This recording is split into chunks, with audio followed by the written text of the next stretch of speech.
Back. A lot of movies out in theaters this weekend. We previewed Las Vegas Ender's Game this week, but we're going to dedicate this chat to a very powerful flick that no doubt will be an Oscar frontrunner. Very powerful and very important, I think, for today's audience. This is 12 Years a Slave, based on the memoirs of a gentleman named Solomon Northup, who in the 1800s was a free black man, but got caught up by some, let's just call them evil white people, and was sent down to become a slave in the southern United States, and this follows his harrowing journey.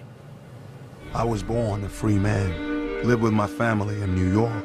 Be good for your mother. Till the day I was deceived. To Solomon. Kidnapped, sold into slavery.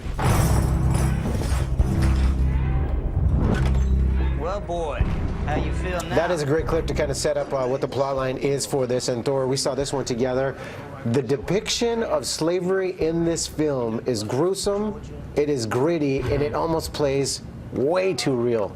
It was so harrowing. I actually liken this movie to a horror film because at every twist and turn, you know something awful is going to happen. You can't turn away from the screen. Michael Fassbender there is just sheer ferocity in this film. Expect multiple Oscar nominations for all the actors, especially Chiwetel Ejiofor, who just gives an absolutely amazing performance, a career best, because you just see so much sadness and despair and hopelessness in his eyes.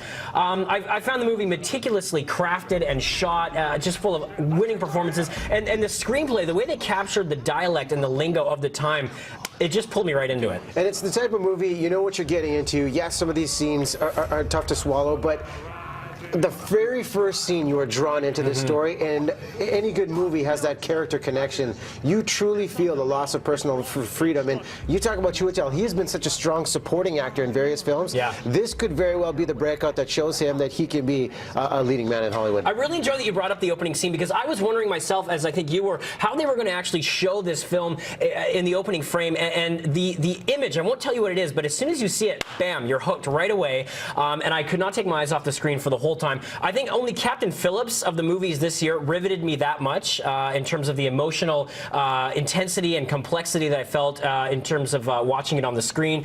And I just think it's a very important film for everyone to go watch. And I would see it again, despite it being so, harrowing and horrific. It's a powerful film. I'm going to drop 5 mallets easy on this film. It checks in over 2 hours. And Chiwetel Ejiofor, I hope this guy wins the best Oscar, because you have Brad Pitt, Benedict Cumberbatch, and you talk about Michael Fassbender, who is fabulous in this film as the antagonist, and he still shines. Chiwetel still shines in this film. Movies like this only come along every couple of times a year. This one will be much talked about during Oscar season. I'm going with what you said, a resounding 5 out of 5. A lot of choices at the box office this weekend, but know what you're getting into when you watch this film. It is a gritty film. Very graphic.